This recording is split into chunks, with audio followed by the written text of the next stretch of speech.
ప్రతి 10 మందిలో 9 మంది యాక్సెప్ట్ చేస్తారండి.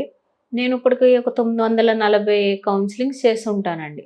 940 కెరియర్ అండ్ చైల్డ్ 2 విషయాల్లో 940 దగ్గర దగ్గర చేసుంటాను. ఇద్దరు పేరెంట్స్ నాకు యాంటీ అయ్యారు ఈ విషయాల్లో. ఇద్దరే ఇంతమందిలో. ఓకే. ఎందుకు ఇద్దరే అయ్యారు అంటే మిగతా వాళ్ళందరూ పాపం అన్ని ట్రై చేసేసి చేతులెత్తేసి మీరేం చెప్తే చేస్తామన్న స్టేజ్కి వచ్చేస్తారు. ఈ ఇద్దరు ఏంటంటే మీ పిల్లోడు అబద్ధాలు ఆడుతున్నాడు, మేము ఈ టాస్క్ ఇచ్చాము ఇది కంప్లీట్ చేయలేదు అని అబద్ధం చెప్తుంది అన్నా కూడా మా అమ్మాయి ఎందుకు అబద్ధం చెప్తుంది, మా అబ్బాయి ఎందుకు అబద్ధం చెప్తాడు, పనే ఉంది, మేము అలాంటి సంస్కారాలు నేర్పించలేదు అన్న యాటిట్యూడ్లు. 2, మాకు డబ్బులు ఎక్కువైపోయి మీ దగ్గరికి వచ్చాము, చూడండి యాటిట్యూడ్ ఎలా ఉంటుందో.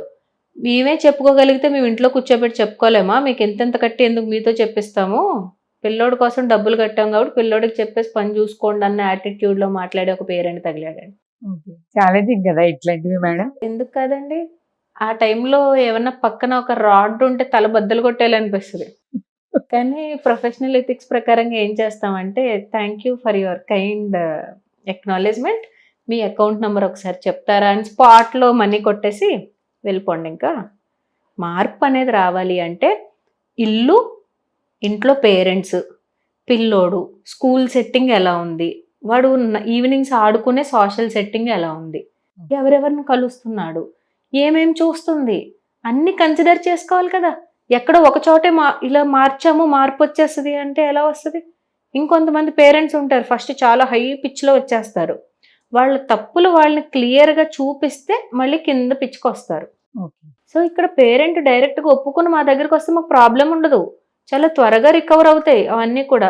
పేరెంట్ పిల్లలు బాగా డెవలప్ అయిపోతున్నారు కదా, జెన్జీ కిడ్స్ అంటున్నాం, వాళ్ళు చాలా తెలివైపోయారు, చాలా యాక్టివ్ అయిపోయారు, వాళ్ళని అసలు మనం అందుకోలేకపోతున్నాం కదా. మరి పేరెంట్స్ కూడా వాళ్ళ పేరెంటింగ్ స్టైల్లో అంత నిష్ణాతులు అవ్వాలి కదా. వీళ్ళు ఒక ఎత్తేస్తే వీళ్ళు ఇంకో పై ఎత్తేసేలా ఉండాలిగా. అంతేకాని మేము ఇలా ప్రొవైడ్ చేసేస్తున్నాం, వాడికి కావాల్సినవన్నీ ఇచ్చేస్తున్నాము, అయినా మార్పు రావట్లేదు అంటే నేను చేస్తుంది కూడా ఒకటేనండి. మీ పిల్లోడు తెలివి ఇలా ఉంది, మీరు ఇంకొక మెట్టి ఇలా బిహేవ్ చేస్తే వాడు సెట్ అయిపోతాడు. ఓకే, ఎత్తుకి ఇంకో పై ఎత్తేద్దాం, నో ప్రాబ్లం. మాకేమంటే ఈ కేసెస్ చూసి క్లయింట్స్ని చూసి ఫస్ట్ లుక్లోనే అర్థమైపోతుంది సీను. పాప మా అమ్మేమో వీడి మీద ఎంత ప్రేమ పెట్టుకుంది, మనోడు చేసే పనులన్నీ ఇవే అని చెప్పి సీన్ క్లియర్గా పిక్చర్ అయితే వచ్చేస్తుంది. అప్పుడు పిల్లోడికి సెషన్స్ ఎప్పుడు తీసుకోం, మేము చైల్డ్కి తీసుకోం. ఫస్ట్ ఫారెన్ క్లయింట్స్ అండి అసలు I respect them so much, ఎందుకంటే వాళ్ళకి ఇంకా హోప్ అనమాట, మీరు ఏం చెప్తే అది అలాగే ఫాలో అవుతాం. బట్ ఇండియన్సే వాళ్ళకి భయం, ఫారెన్ లో ఉన్న ఇండియన్స్. ఎందుకు అంటే పాపం అక్కడ గైడెన్స్ ఇచ్చి కరెంట్ కాంటెంపరీ ఇష్యూస్ని క్విక్గా ఫోన్కి వెంటనే రెస్పాండ్ అయ్యే వాళ్ళు ఉండరు పాపం.